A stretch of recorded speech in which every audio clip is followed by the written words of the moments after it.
내리쬐던 무더위가 지나간 자리엔 소금을 흩뿌려 놓은 듯 계절의 시간을 알리는 메밀꽃이 장관이다. 이 꽃이 지고 나면 구수한 맛을 자랑하는 메밀이 연글기 시작한다는데 묵으로 국수로 또 따끈한 차로 싹부터 꽃까지 버릴 게 하나 없는 팔방미인 식재료. 건강밥상 오늘은 맛은 물론 향까지 매력적인 메밀과 함께한다. 메밀은 한의학에서 교맥이라고 부르는데요. 성질이 차서 몸에 열을 내려주고 건비소적이라 해서 비위를 튼튼하게 하고 체내에 쌓인 노폐물을 배출해주는 효능이 있습니다. 따라서 변비나 부종이 있으신 분들에게 좋고요.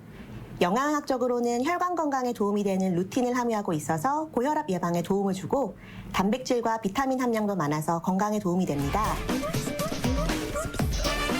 사돈 영감이 눈만 3번 흘겨도 자란다는 메밀. 제 아무리 척박한 땅이라도 씨만 뿌려주면 쑥쑥 자랄 만큼 강인한 생명력을 자랑한다. 맛과 향이 살아있는 메밀 요리. 오늘 첫 번째 메뉴는 쫀득하고 담백한 맛이 일품인 메밀과 칼칼한 김치소가 만들어낸 기가 막힌 궁합, 메밀 전병. 이어서 만나볼 두 번째 요리는 밥 대신 메밀면이 김밥 속을 꽉 채웠다. 메밀면 김밥. 쫀쫀한 그 맛에 먹을수록 빠져든다. 지역마다 특색을 갖고 있는 메밀 전병은 속재료를 어떤 것을 넣느냐에 따라 그 매력이 다양해집니다. 오늘은 집에 있을 만한 식재료를 활용해서 만드는 간단하고도 맛있는 메밀 전병 만들어 볼게요. 메밀은 각진 삼각형으로 모서리가 뾰족하면서 나달이 잘 여문 게 좋다. 또 윤기가 돌고 광택이 나는 게 싱싱한 메밀이다. 별미 중에 별미, 메밀 전병의 맛은 메밀가루 반죽이 좌우하는데 메밀가루에 표고버섯 우린물, 소금, 설탕, 후추를 넣고 뭉치지 않도록 잘 풀어준다. 전병 반죽은 주르르 흐르는 정도의 농도가 최상인데 고르게 잘 삭힌 반죽을 고온 체에 걸은 후 냉장실에서 30분 정도 숙성시켜준다. 메밀 전병 반죽은 물로 조절해서 주르륵 흐르는 정도로 약간 묽게 농도를 맞춰주시는 게 좋은데요. 반죽을 맞추실 때 설탕을 넣게 되면 좀 더 탄력 있는 반죽을 만드실 수 있습니다. 이번엔 전병에 들어갈 속재료를 준비하자. 불린 표고버섯은 잘게 다지고 묵은지와 대파도 총총 썰어 준비한다. 잘 달궈진 프라이팬에 기름을 두른 후 대파로 먼저 향을 내는데 향긋한 파기름에 표고버섯, 다진 돼지고기, 마늘과 소금, 후추를 뿌린 후 타지 않게 볶아준다. 고기가 어느 정도 익어 기름이 자글자글 배어나올 때쯤 칼칼한 묵은지도 한데 넣어 볶아준다. 전병에 들어가는 속재료는 원하시는 식재료 어떤 걸 넣으셔도 좋은데요. 당면이나 두부를 넣어서 만두처럼 만드셔도 맛있습니다. 팬에 식용유 들기름을 조금씩 넣어가며 메밀을 한 국자씩 부쳐내는데 기름을 살짝만 두르는 게 포인트다. 약불에 타지 않도록 전병 피를 익혀주는데 자주 뒤집는 것보단 한쪽 면씩 뭉근하게 익힌 뒤 뒤집어주는 게 포인트. 쫀득한 식감을 위해 되도록 얇게 부쳐내자. 메밀 전병을 부치실 때는 코팅팬에 기름을 아주 소량만 두르시고 약한 불에 노릇노릇하게 부쳐주시면 됩니다. 이제 마지막으로 둥글게 부쳐낸 전병피 위에 볶아두었던 속재료를 넣고 돌돌 말아주면 되는데 바삭한 맛을 원한다면 팬에 한 번 더 구워줘도 좋다. 완성된 전병은 한 김 식혀 먹기 좋은 크기로 잘라준다. 겉은 부드럽고 속은 영양가로 꽉 찬 메밀 전병. 구수함과 매콤함이 한 입에 쏙. 야식으로 간식으로 이 계절에 즐기기 딱 좋은 레시피다. 시원한 메밀면 많이 좋아하시죠? 오늘은 국물과 함께 먹는 면이 아닌 삶은 메밀면을 김으로 싸서 만든 메밀면 김밥 만들어 볼게요. 메밀은 밀폐 용기에 담아 직사광선이 들지 않는 서늘한 곳에 보관하는 것이 좋다. 또 가루로 구입한 경우에는 냉동실에 보관하면 된다. 오늘의 두 번째 요리, 메밀면 김밥. 요리의 주인공 메밀면부터 삶아보자. 끓는 물에 면을 넣은 후 물이 끓어오를 때마다 찬물을 한 컵씩 부어가며 약 4분 정도 삶아주는데 잘 삶아진 메밀면은 재빨리 찬물로 씻어내 전분기를 제거하고 체에 받친 후 물기를 쫙 빼내야 면발의 탱글함이 살아난다. 삶은 메밀면을 냉장고에 넣어서 수분을 빼주게 되면 김밥을 쌀 때 풀어지지 않고 잘 쌀 수 있습니다. 물기를 제거한 메밀면은 쯔유와 들기름으로 밑간한 후 냉장실에 잠시 넣어둔다. 얇게 채써 놓이는 소금을 살짝 뿌려 10분 정도 절인 후 물기를 제거해주고 생연어와 아보카도는 두툼하게 썰어 준비한다. 이어서 김밥에 들어갈 지단도 준비하자. 풀어놓은 달걀에 맛술과 소금을 넣어 잘 저어준 다음 도톰하게 달걀말이를 붙여낸 후 썰어주는데 샛노란 색감이 입맛을 자극한다. 계란 지단이나 계란말이를 만드실 때 맛술을 조금 넣게 되면 계란 비린내를 잡을 수 있어서 더 맛있게 만드실 수 있습니다. 이제 준비한 재료들을 돌돌 말아주면 끝! 김 위에 꼭지를 딴 깻잎을 깔아준 후 삶은 메밀면을 넉넉하게 올리고 속재료들을 소복하게 넣어 김밥처럼 말아주면 되는데 혹시 김이 찢어질까 불안하다면 김 2장을 포개서 말면 탱탱하게 탄력감이 살아있는 메밀김밥을 만들 수 있다. 김밥을 말 때는 김의 거친 부분이 위로 올라오게 해주시고요. 재료가 많은 만큼 김을 2장을 겹쳐서 김밥을 말아주시면 더욱더 쉽게 마실 수 있습니다. 기름에 볶는 재료 없이 담백한 맛이 살아있는 메밀면 김밥 완성! 부드러운 연어와 아보카도의 메밀향까지 콧노래까지 나오게 하는 최상의 조합인데 메밀꽃의 설렘이 맛에서도 느껴진다. 메밀은 찬 성질을 가지고 있기 때문에 소화기가 약하고 몸이 냉한 사람은 복통이나 설사가 생길 수 있어서 과도하게 섭취하지 않도록 주의해야 하고요. 또 사람에 따라 심각한 알레르기 반응을 유발할 수 있는 식품 중 하나이므로 면역계가 덜 완성된 영유아는 메밀 섭취 전 알레르기 반응이 일어나는지 확인 후에 드시는 것이 좋습니다. 메밀이 그저 여름 음식이라고 생각했다면 그야말로 오산. 자연 그대로의 자극적이지 않으면서 소박한 맛이 살아있는 메밀. 고향의 맛, 가을 냄새 그대로다. 간단하면서도 가성비까지 최고인 메밀 요리. 매일매일의 식단이 살짝 지겹게 느껴진다면 이번 주말 메밀과 함께하면 어떨까? 이 가을 진짜가 나타났다. 건강 플러스 인사드립니다. 안녕하세요. 김경섭입니다. 안녕하세요. 임보라입니다. 네, 얼마 전 읽은 책 구절 중에 공감되는 부분이 하나 있었습니다. 행복의 척도는 얼마나 성공했느냐에 있는 게 아니라 얼마나 숙면을 취했는지에 달려있다라는 내용이었는데요. 실제로 성공을 했다 하더라도 밤마다 잠을 잘 이루지 못한다면 그 성공의 의미가 뭐가 있겠어요? 그렇죠? 맞습니다. 미인은 잠꾸러기다, 잠이 보약이다. 예로부터 이런 말이 있잖아요. 그만큼 숙면은 우리 삶에서 참 중요하고 또 실현하기 어려운 것이기도 한데요.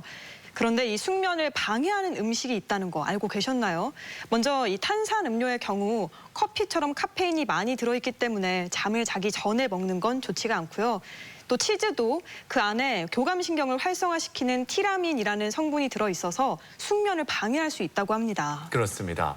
또 이 건강식품으로 널리 알려져 있는 이 토마토에는 티라민 성분이 많이 함유가 되어 있는데 이 성분이 두뇌 활성화에 도움을 주기 때문에 휴식을 취해야 하는 밤 시간대보다는 다른 시간대에 섭취하는 게 더 효과적이라는 거, 이 점도 참고하셨으면 좋겠습니다.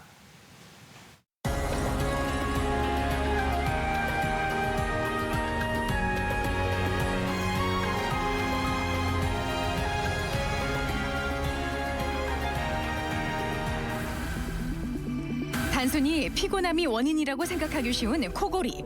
하지만 다양한 코 질환에 그 근본적인 원인이 있을 수 있다. 심한 코골이는 본인은 물론 주변 사람들에게까지 불편을 주는데 또 코골이와 함께 숨길이 좁아지거나 막혀서 나타나는 수면 무호흡증은 우리의 숙면을 방해하는 가장 흔하면서도 위험한 원인으로 꼽힌다. 코골이는 우리가 숨길에서 공기가 지나가다가 좁아진 데에서 이렇게 떨리는 진동, 그런 소리를 우리가 코골이라고 하고요. 수면 무호흡증은 이것이 조금 더 악화돼서 진행한 다음에 우리가 숨을 도저히 쉴 수 없는 상황, 10초 이상 숨이 멎은 상태를 수면 무호흡이라고 합니다. 낮에 졸리거나 피곤하고 또 시간당 이런 수면 무호흡이 5회 이상 있으면 이걸 우리가 수면 무호흡증이라고 합니다. 성인 남성의 50%와 성인 여성의 30%가 경험한다는 코골이. 단순한 잠버릇으로만 여겼던 코골이와 수면 무호흡증이 이제는 치료의 대상으로 인식되고 있다. 수면 장애를 치료하지 않을 경우 다양한 합병증까지 유발할 수 있다는데 오늘 TV 주치에서는 숙면을 방해하는 코골이와 수면 무호흡증에 대해 자세히 알아본다. 네, 앞서 불면증을 피할 수 있는 여러 방법들을 소개해 드렸었는데 이렇게 별의별 방법을 다 썼는데도 불구하고 이 결정적인 한 방이 있다면은 잠을 이루지 못하게 되는 경우가 있습니다. 바로 코골이 때문이죠. 네. 어떤 분들은 우스갯소리로 천둥이 치는 것 같다 혹은 대포를 네. 쏘는 것 같다 이렇게 이야기하기도 하는데요. 본인도 힘들지만 주변 사람들의 고통도 말로 다 할 수가 없을 것 같습니다. 그리고 이 잠을 자던 도중에 순간적으로 숨을 멈추는 수면 무호흡증도 굉장히 공포스럽죠. 그래요. 그래서 오늘 이 시간에는 이 코골이와 수면 무호흡증에 대해서 자세히 살펴보겠습니다. 오늘 도움 말씀을 위해서 을지대학교 병원 이비인후과 최명수 교수 나오셨습니다. 안녕하세요. 안녕하세요. 네, 안녕하세요. 네, 사람은 인생의 3분의 1을 잠을 자면서 시간을 보낸다고 하는데 이 숙면을 취한다는 거 뭐 휴식이자 충전의 시간 아니겠습니까? 맞아요. 먼저 이 잠은 어떤 효과가 있는 건지 어떤 기능을 하는 건지 그리고 그 패턴이 어떻게 되는지부터 짚어보죠. 네, 의사들도 실은 우리가 잠자는 도중에 뇌가 도대체 어떤 활동이 일어나는지 궁금해가지고 이제 뇌에다가 이제 머리 두피에다가 여러 가지 전극을 붙여가지고 뇌에서 어떤 신호가 나오는지를 한번 분석을 해봤습니다. 네. 그래서 분석을 해봤더니 뇌에서는 이제 주간에 우리가 깨어 있을 때랑 다르게 우리가 잠을 자고 있을 때는 뇌에 있는 여러 가지 신호들이 느려지고 그 폭도 좀 작아진다는 걸 알았고 어떤 특정한 패턴이 있다는 걸 알았습니다. 또 한 가지는 이제 수면 중에는 호르몬이 분비가 됩니다. 뭐 키를 성장하게 하는 성장 호르몬이라든가 아니면 우리의 식욕을 억제해서 우리가 뭐 비만하지 않게 만드는 그런 호르몬이 나와서 우리 몸을 지켜주고요. 그 외에도 우리가 이런 깊은 수면을 잘 잘수록 면역력도 높아진다는 연구가 있어서 수면은 뭐 굉장히 중요하죠. 우리 몸에서 회복과 여러 가지 건강을 위해서 중요하다고 합니다. 오늘 주제가 코골이와 수면 무호흡증인데요. 우선 이 코골이와 수면 무호흡증이 어떻게 다른 건가요? 그 이제 코골이라는 것은 하나의 이제 통로를 생각을 해봐야 하는데요. 바람이 지나가는 곳에 가령 넓은 통로가 있다면 그런 데서는 뭐 떨림이라든가 그냥 조용히 바람이 지나갈 텐데 좁은 통로에 바람이 지나간다면 이렇게 흔들림이 생깁니다. 아마 이 우리 사람의 기도도 마찬가지입니다. 이것들이 이제 우리가 숨을 쉬는 그 들숨 날숨 속에서 너무 좁아지거나 여러 가지 이유에서 힘이 떨어지거나 한 경우에서는 흔들림, 떨림이 막 이렇게 발생하거든요. 이제 그것을 우리가 코골이라고 하죠. 근데 보통 코골이는 코하고는 상관이 없습니다. 코보다는 훨씬 더 아래쪽인 뭐 입천장이라든가 혀의 밑에 이런 쪽에서 주로 흔들림이 발생해서 발생하는 거 이제 코골이라고 하고요. 수면 무호흡은 이것과는 이제 숨이 아예 지나갈 수가 없는 단계. 코골이는 그래도 좁더라도 떨림이 있더라도 지나가는 단계라고 한다면 이제 수면 무호흡은 아무리 이제 노력을 해도 지나갈 수 없이 꽉 막혀 있는 단계를 이제 수면 무호흡이라고 합니다. 의학적으로는 실은 수면 무호흡이 훨씬 더 중요한 지표라고 합니다.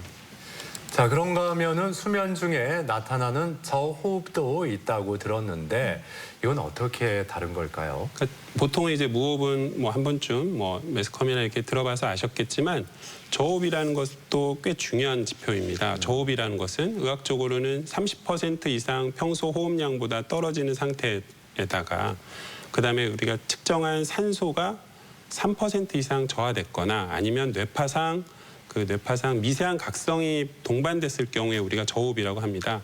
저호흡도 무호흡만큼 우리 건강상에 좋지가 않거든요. 그래서 의사들이 이제 중요하게 보는 지표는 무호흡과 저호흡을 합산한 지표입니다. 그렇다면 이제 수면 무호흡증에 대해서 좀 더 자세히 살펴보도록 하겠습니다. 수면 무호흡증 정확하게 어떤 건지 설명을 해주시죠. 의학적으로 수면 무호흡증이라 함은 뭐 낮에 졸리고 피로하고 심한 코골이가 있고 누가 봤을 때 수면 무호흡이 정말로 있었고 또 수면 중에 각성이라든가 수면 중에 숨막힘, 주간에 아주 졸림증 이런 증상을 갖고 있으면서 의학적으로 시간당 무호흡과 저호흡을 합산한 지수가 시간당 5회를 넘었을 때 우리가 그것을 이제 수면 무호흡증이라고 하고요. 또 하나는 수면 무호흡 그 지표라고 말씀드렸잖아요. 이것이 5 내지 15 이상 정도면 경증, 아주 좀 약한 상태이다. 15에서 30이면 한 중간 정도, 30이 넘으면 아주 중증이라고 해서 빨리 이제 치료를 요하는 상태이거든요. 이런 중증도가 높아질수록 여러 가지 이제 합병증들이 발생할 위험도가 높다고 알려져 있습니다. 자, 그렇다면 이 코골이와 수면 무호흡증을 일으키는 원인 어떤 것들이 있는지 좀 정리해 보죠. 이제 크게는 이제 공간의 문제가 있고요. 또 하나는 그 우리 기도를 유지하고 있는 그 통로에가 버티는 힘, 탄력성 이 두 가지가 중요한 문제거든요. 다른 사람보다 상자의 크기가 좀 작은 경우, 그럴 경우에 해당하는 것이 이제 턱이 작은 경우에 해당합니다. 턱이 잘 발달이 되지 않으면 구조가 좀 좁을 수 있고요. 또 이제 뭐 미용 목적으로 양악 수술을 한 경우에도 이제 튀어나온 입을 이렇게 안쪽으로 넣는 수술 기법이기 때문에 턱이 좁아질 수가 있습니다. 두 번째로는 상자의 크기는 적당한데 안에 있는 내용물이 좀 너무 크거나 너무 늘어났거나 한 경우에도 공간이 좁을 수가 있겠죠.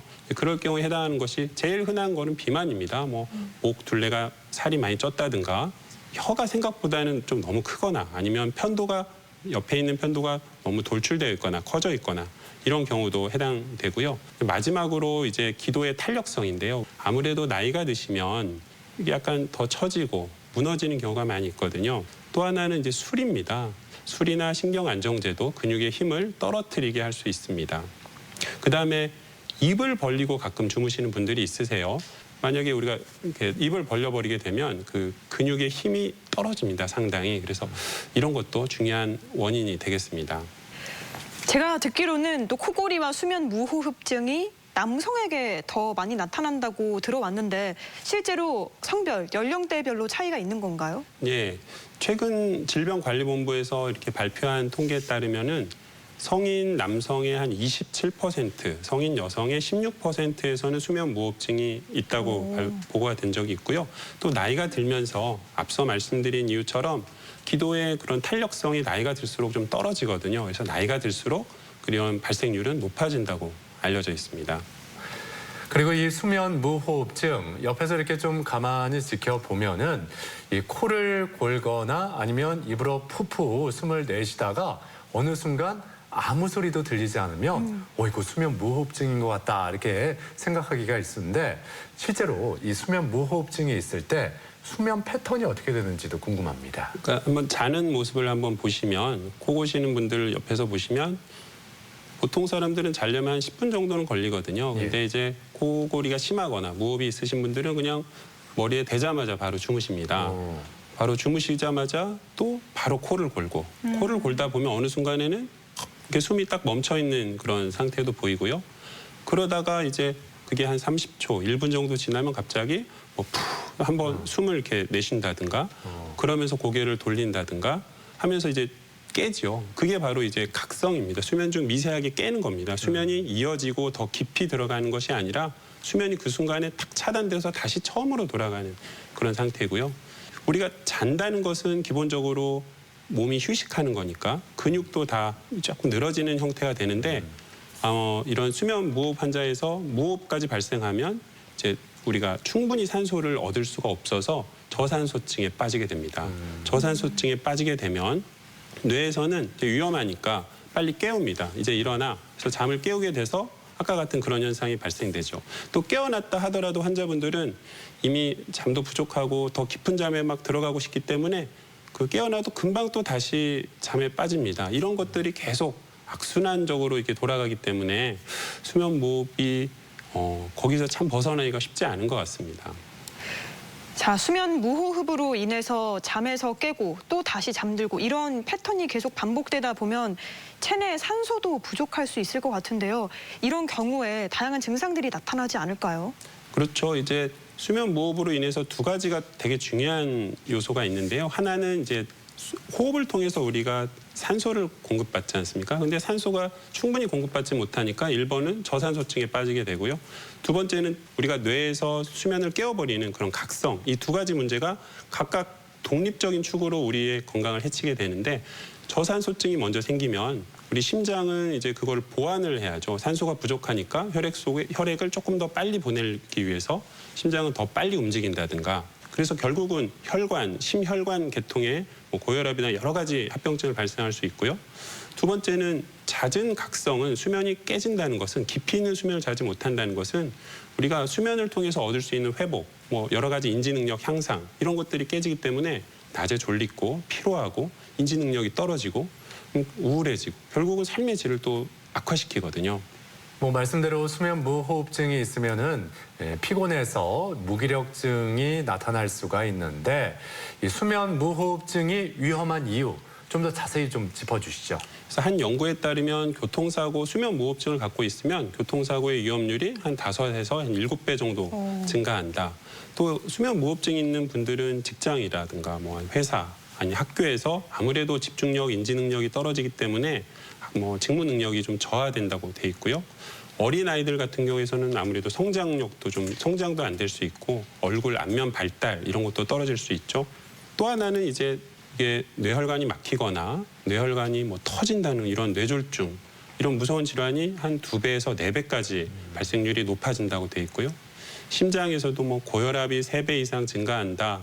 뭐 심근경색, 부정맥, 협심증 이런 여러 가지 심장 질환하고도 밀접하게 관련이 있다고 되어 있고요.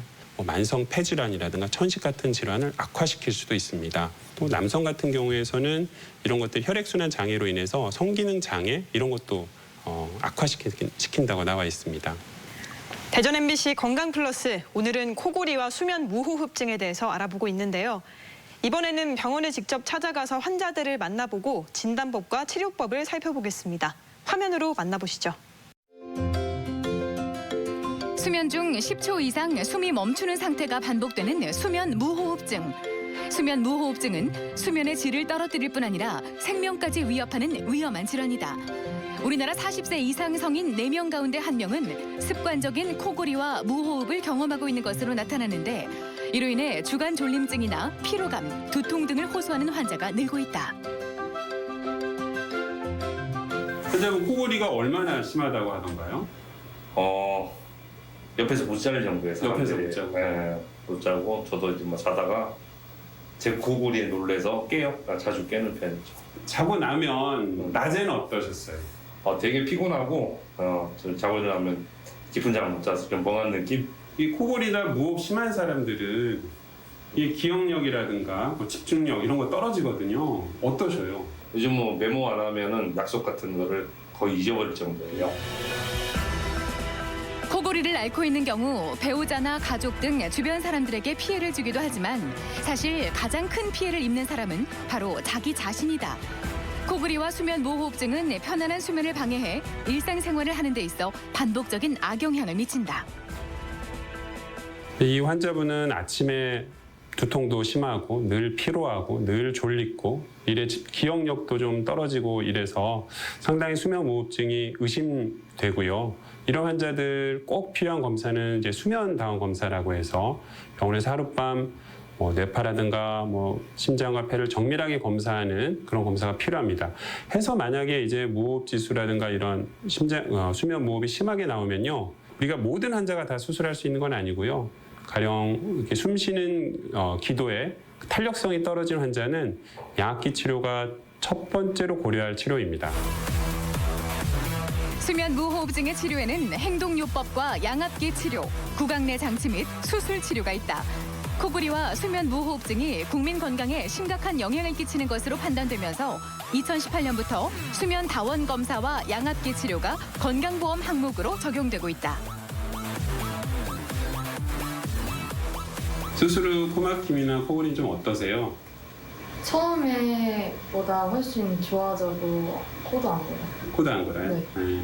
한 얼마나 돼야 정상적인 식사 이렇게 돌아오던가요? 한 2주쯤 되면 괜찮아지는 것 같아요. 네. 코 막히고 코 붓고 이것도 한 그 정도 걸리던가요, 시간이? 네, 2주쯤 걸렸던 것 같아요. 그 뭐 날씨라든가 이런 거에 따라서 실은 코골이도 조금 나빠질 수도 있을 것 같은데 어떠셨어요? 환절기 되면 좀 더 심해지긴 하는데 그래도 수술 전보단 나은 것 같아요. 네. 코골이의 발생 빈도는 비만일수록 높아지는 것으로 알려져 있다. 하지만 마른 체형의 젊은 여성도 코골이로 병원을 찾는 경우가 많은데 편도 비대나 코뼈 이상, 서라부 비대 등 다양한 구조적인 원인이 있을 수 있다. 이 환자는 젊은 여성분인데요. 주로 이제 뭐 코막힘하고 야간에 이제 코골이 때문에 이제 좀 주위에 창피하다 이런 것을 주소로 내원한 분이셨고, 실제 저희가 또 진찰을 해보니까 내시경이라든가 엑스레이 상에서 혀의 아래쪽에 또 옆에 이런 편도 조직이 꽤 크게 발달해 있었습니다. 그래서 이런 것들은 큰 문제를 끼치지 않으면서 편도만 잘 제거하면 꽤 좋은 결과를 얻을 수 있습니다. 그러니까 모든 환자가 뭐 다 수술로서 좋아지는 건 아니지만 우리가 안전하게 수술로서 치료할 수 있는 환자가 있다는 것을 아셨으면 좋을 것 같습니다. 수면 무호흡증의 진단을 위해선 수면 다원 검사가 필수다. 호흡의 상태, 또 다른 수면 질환의 여부를 판단하는 근거가 되는데 8시간 이상을 병원에서 자면서 뇌파나 눈의 움직임, 또 호흡과 산소 포화도 등을 측정하게 된다. 평상시 본인이 취하는 수면 상태로 검사를 받는 것이 보다 정확하기 때문에 검사 전날 과도한 음주나 과격한 활동 등은 자제하는 것이 좋다. 아무래도 코골이라든가 무호흡이 심한 사람들은 밤에 숙면을 취할 수가 없어서 낮에 많이 졸리기도 하고 또 직장이라든가 뭐 학습 능력 이런 것들이 떨어집니다. 또 다른 한편으로는 우리가 숨을 정확히 잘 못 쉬었을 때 우리 몸에서 심장, 뇌 이런 데는 큰 악영향을 끼치거든요. 그래서 뭐 고혈압이라든가 심혈관 질환들의 발생률이 아주 높고 그렇습니다. 돌연사까지도 가능하다고 하기 때문에 이런 뭐 빈번한 코골이, 수면 무호흡이 있으시면 꼭 전문의와 상담하시는 것을 권유합니다. 동반 질환의 악화를 유발하며 뇌졸중이나 심장 질환 등 새로운 합병증의 원인이 될 수 있는 수면 무호흡증. 코골이와 수면 무호흡증에 있어 금연과 절주, 체중 조절 같은 생활 습관 개선이야말로 수면 장애 치료의 시작이다. 원활한 숨기를 터주는 코골이와 수면 무호흡증 치료. 삶의 질을 지키기 위한 선택이 아닌 필수다. 네, 병원을 찾아가서 환자들의 이야기를 들어보고 코골이와 수면 무호흡증에 대해서 살펴봤습니다. 계속해서 말씀 나누죠. 이 코골이나 수면 무호흡증이 있을 때 뭐 본인이 직접 인지하기보다는 곁에서 함께 생활하는 가족이나 지인에게서 이야기를 듣고 알아차리는 경우가 더 많을 텐데 이 수면 무호흡증, 코골이 뭐 스스로 알 수 있는 자가 진단 방법 없을까요? 뭐 제일 흔한 것은 이제 본인이 코를 많이 곤다고 옆에 사람들이 하면 의심을 해봐야 하고요. 또 어떤 분들은 이제 자다가 자기가 이제 숨이 막히는 걸 느끼시는 분들이 있으세요. 그래서 그런 자다가 어떤 지식이라든가 각성 이런 것들도 하나의 증상이고, 또 아무래도 이제 비만하신 분, 과체중이 있으신 분들, 또 목의 둘레가 좀 두꺼우신 분들, 그다음에 이제 자고 일어난 다음에 환자분들이 아침에 머리가 아프다 이런 분들도 한 번쯤 의심을 해봐야 합니다. 또 이제 낮에 너무 졸립다, 뭐 이렇게 점심만 드시면 거의 어디 가서 뭐 쪼그려 주무신다 이러신 분들도 아주 수면 무호흡증을 의심하는 증상으로 자가 진단 꼭 해볼 필요가 있을 것 같습니다. 자가 진단을 해보고 나서 내가 좀 의심이 된다 해서 병원을 찾았을 때는 어떤 검사를 하게 되는 걸까요? 이제 저희들이 이제 여러 가지 환자분들이 몇 시에 주무시는지, 자는 패턴이 어떤지 그런 것들을 묻고요. 코에서부터 뭐 입천장, 뭐 인후, 안에 쪽, 목 안쪽까지도 뭐 내시경 같은 기구를 이용해서 한번 들여다봅니다. 혹시 물리적으로 어떤 뭐 혹 같은 것에 막고 있는 건지, 뭐가 구조적으로 문제가 있는지 이런 걸 한번 살펴보고요. 이제 마지막으로 저희가 이제 여러 가지 진단 해본 결과 많이 의심이 된다. 그럼 최종적으로 수면다운 검사를 처방을 해서 하룻밤 사이에 도대체 어느 정도의 어떤 호흡의 변화가 있는지 알아보게 됩니다. 뭐 앞서 영상에서 봤듯이 정확한 검사를 위해서 수면 다원 검사를 시행한다라고 하는데, 이 수면 다원 검사 어떤 점을 확인하는 검사인지 좀 더 자세히 말씀해 주시죠. 수면 검사는, 수면 다원 검사는 병원에서 아무래도 하룻밤 주무시는 좀 불편감은 있으신데요. 머리에다가 여러 가지 전극을 설치해서 이제 수면의 단계를 정확히 분석해서 깊은 수면이 어느 정도 있는지, 또 뭐 꿈꾸는 수면 비율이 어떤지 이런 것도 알 수 있고요. 수면 단계마다 이 사람의 호흡량이라든가 숨 쉬는 정도, 산소량 그런 것들을 수면 단계마다 다 측정할 수가 있습니다. 그래서 뭐 코골이 정도가 얼마나 심한지, 코골이가 어떤 자세에서 더 나빠지고 좋아지는지 이런 것도 알 수가 있고, 이런 것들을 이제 밤새 이제 수면 기사가 뭐 CCTV라든가 여러 가지 컴퓨터를 통해서 밤새 분석하는 아주 종합적인 검사라고 하겠습니다. 자, 이제 치료법에 대해서도 알아보겠습니다. 어떤 치료 방법들이 있을까요? 제일 중요한 치료는 체중 감량입니다. 체중을 10kg만 감량해도 수면 무호흡증의 한 50% 정도가 이렇게 좋아진다고 알려져 있거든요. 그래서 적절한 체중과 유산소 운동 뭐 다 좋겠죠. 두 번째는 금주와 금연인데요. 의사들이 술 먹고 뭐 담배를 허용하는 경우는 없지 않습니까? 그럼에도 불구하고 수면 중에 이 술은 더욱더 우리 기도의 근육을 약화시킬 수 있거든요. 저는 꼭 이제 금주는 권장하고 있습니다. 기타 뭐 수면제도 비슷한 효과가 있어서 의사의 처방 없이 수면제를 남용하거나 쓰는 것도 그것도 좀 피해야 할 것 같습니다. 자, 그리고 베개 높이라든지 눕는 자세도 중요할 것 같은데 잠을 잘 때 어떻게 그 자세를 교정할 수 있는 건지 어떻습니까?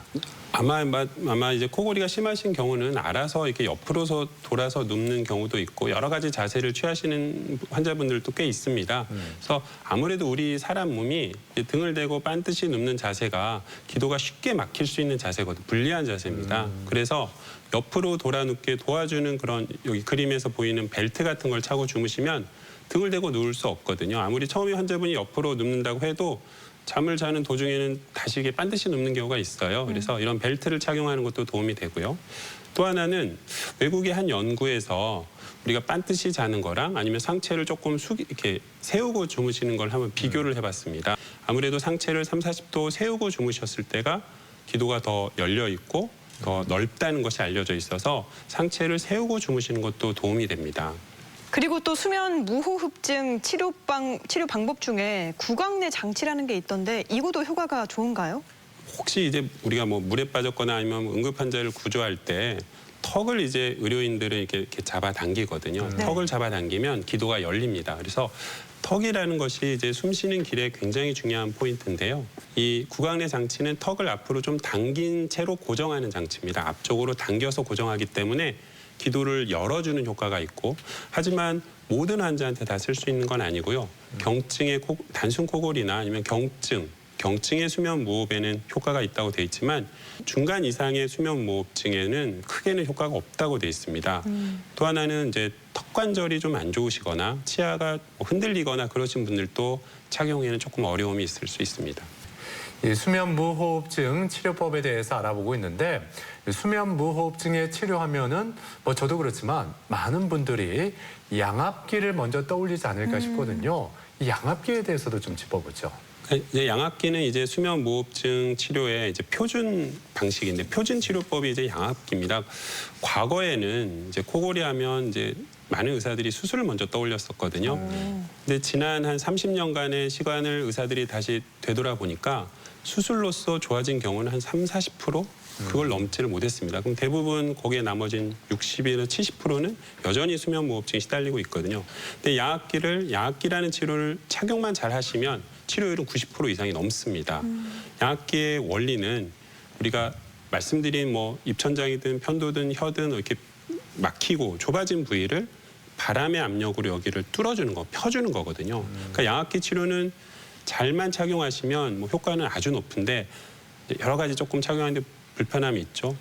한 가지 또 좋은 점은 그래도 양압기 치료도 원래 고가의 비용입니다. 근데 이 양압기 치료도 국가에서는 이제 뭐 무호흡과 저호흡 지수가 뭐 15 이상이거나 무호흡과 저호흡 지수가 5 이상이면서 고혈압이라든가 심혈관 질환이 있다던가 아니면 최저 산소 포화도가 85 나쁜 거거든요. 그 이하로 떨어진 환자에서는 양압기도 급여 혜택이 가능해졌기 때문에 약간의 뭐 치료에 좀 부담을 덜 수 있다고 생각합니다.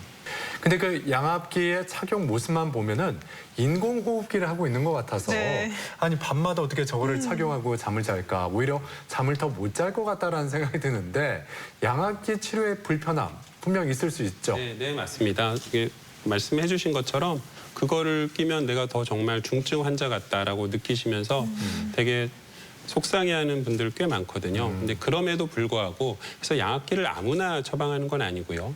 정말 중증도 이상의 수면 무호흡이 있는 환자한테만 처방을 하는 겁니다. 단순 코골이 때 처방하는 게 아니고. 네. 그래서 우리가 앞서 말씀드린 여러 가지 이게 수면 무호흡증의 여러 가지 건강상의 악영향이 있지 않습니까? 네. 이런 것 때문에 이 양압기를 착용하는 번거로움이라든가 불편감, 차면 뭐 공기가 옆으로 이렇게 새 나간다든가, 뭐 마스크 자국이 남는다든가, 또 아까 말씀드린 소음 때문에 뭐 오히려 그 시끄러운 소음 때문에 기계 소리 때문에 약간 깬다든가, 자기도 모르게 뭐 이렇게 확 집어 벗어 던진다든가 이런 분들이 있으세요. 예. 근데 그래도 이게 더 필요성이 높거든요. 이걸 잘만 차시면 수면 무호흡증을 90% 이상 좋아지게 할 수 있기 때문에 네. 그런 걸 격려하면서 이겨내죠. 실보다는 득이 더 많다. 네네. 이해하면 되겠군요. 예. 네. 자, 그래도 수술이 꼭 필요한 분들은 어쨌든 수술을 해야 할 텐데요. 수술 방법에는 어떤 것들이 있을까요? 실은 이제 과거에 수술이 많았지만 지금은 표준 치료가 이제 양압기로 변했기 때문에 수술은 실은 제한적으로 꼭 필요한 경우에만, 꼭 효과가 있는 경우에, 막힌 부위가 명확하고 이 부위만 안전하게 하면 되겠다 하는 경우에만 수술을 하고요. 네. 그 외에는 조금 제한적입니다. 또 하나는 이제 우리 양압기를 코로 착용하고 있거든요. 그래서 가령 비염이 너무 심하다든가, 뭐 코에 뭐 혹이 있다든가, 뭐 그럴 경우에도 코 수술을 해주면 양압기를 착용할 때 양압기를 편하게 착용하려면 압력이 낮을수록 좋거든요. 그래서 그런 압력을 낮추기 위해서도 코 수술이 필요한 경우도 있고요. 우리가 턱 확장하는 수술도 있긴 하지만 이게 상당히 힘든 수술입니다. 환자분이 힘들고 뭐 비용이라든가 위험도가 있어서 이거는 요즘은 좀 제한적인 것 같습니다. 대전 MBC 건강플러스, 오늘은 코골이와 수면 무호흡증에 대해서 이야기 나누고 있는데요. 이번에는 이 코골이와 수면 무호흡증에 대한 오해와 진실을 OX로 풀어보겠습니다. 네. 자, 먼저 코골이는 코에서 나는 소리다. O일까요? X일까요? X입니다. 코골이는 오히려 코보다 훨씬 더 안쪽에 있는 입천장, 혀 이런 쪽에서 나고 있는 소리여서 코하고는 크게는 상관이 없습니다. 다음으로 수면 무호흡증은 돌연사의 원인이 된다. 이건 OX 중에 어느 걸까요? O입니다. 심장 기저질환이 있다던가 너무 비만하신 분이라든가 무호흡이 굉장히 오래가는 환자들도 있거든요. 실제 재보면 우리가 낮에 아무리 숨을 멈춰도 2분 이상 훈련받지 않는 사람은 참기 어렵지 않습니까? 근데 수면 중에는 3분 이상 넘어가는 환자들 있을 수 있습니다. 이렇게 무호흡 시간이 너무 오래된다 보면 저산소증 이런 게 빠져서 실은 심장의 돌연사의 가능성도 있다고 알려져 있습니다. 자, 이렇게 코골이와 수면 무호흡증에 대한 오해와 진실을 OX로 풀어봤고요. 계속해서 시청자 여러분의 궁금증도 하나씩 풀어보겠습니다. 아내가 코를 심하게 골아서 몇 년 전에 병원에서 수술을 했는데 최근 다시 심하게 코를 골아요. 어떻게 다시 수술해야 할까요? 네, 코골이 수술 후에 한동안 괜찮았다가 다시 코를 골기 시작했을 때 어떻게 재수술까지 고려를 해야 되는 건지 물어보셨어요. 이제 과거에는 수술을 참 많이 했는데요. 이제 수술에 대한 의사들이 반성을 많이 하고 있습니다. 그래서 수술보다는 한번 다시 검사를 해서 이게 기도에 유지하는 근육의 힘이 떨어진 문제라면 수술은 별 효과가 없습니다. 아무리 많이 잘라내도 힘은 처지게 돼 있기 때문에 이제 그럴 경우에는 양압기를 쓰는 게 더 좋지 않을까 그런 생각이 듭니다. 병원에서 코골이 수면 무호흡 검사를 하면 검사 결과가 평소 집에서랑 많이 다르게 나오지 않을까요? 아무래도 이 자는 환경이 달라지다 보니까 결과가 다르지 않을까 이런 궁금증도 많이 드는데요. 어떻습니까? 실제 다릅니다. 이제 우리가 첫날 밤 효과라고 해서 가령 학생들이 다음날 수학여행이다. 그럼 그 전날 잠을 좀 설치거나 이런 문제가 있을 수 있잖아요. 잠자리가 바뀌면. 그래서 의사들도 늘 이게 고민입니다. 그래서 가능하면 가장 좋은 것은 수면담 검사를 하루가 아니라 한 3일 연속한다든가 하면 좋은데 그거는 여러 가지 여건상 어렵고 그래서 이제 우리가 수면 후에도 한 번 더 환자들한테 물어봅니다. 평소 자는 시간이 어땠습니까? 비슷합니까? 이런 설문지를 통해서 해서 평소보다 내가 한 80%밖에 못 잤다. 그러면 그런 것을 감안해가지고 우리가 결과를 분석할 때 그런 거를 가감해서 좀 하고 있고요. 그다음에 가능하면 이제 잘 주무실 수 있도록 수면 검사실은 그래도 일반 병실하고는 좀 차이가 있습니다. 조금 편안하게 침대도 좀 넓고요. 약간 집안처럼은 아니지만 뭐 안마 커튼도 해놨고 조금 가능하면 편안하게 해서 환자분들이 가능하면 조금 편안하게 좀 긴장하지 않게 그렇게 하려고 노력은 하고 있습니다. 네. 자, 건강 플러스 오늘 이렇게 코골이와 수면 무호흡증에 대해서 자세히 알아봤습니다. 지금까지 도움 말씀에 이비인후과 최명수 교수였습니다. 오늘 말씀 고맙습니다. 고맙습니다. 네, 감사합니다. 네, 숙면을 취한다는 거 오늘 하루 열심히 생활한 내 몸에 대한 어떤 보상이자 또한 내일을 위한 충전 아니겠습니까?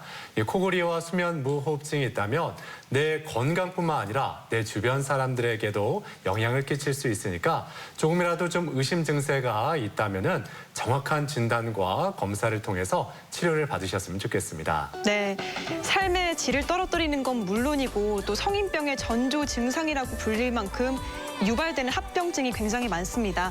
대수롭지 않게 생각하지 마시고 병원을 찾아서 치료를 받으시기 바랍니다. 네, 자, 건강 플러스 오늘 저희가 준비한 내용은 여기까지입니다. 이번 한 주도 건강하게 보내시길 바라고요. 저희는 다음 이 시간에 다시 인사드리겠습니다. 함께해 주신 여러분 고맙습니다. 고맙습니다.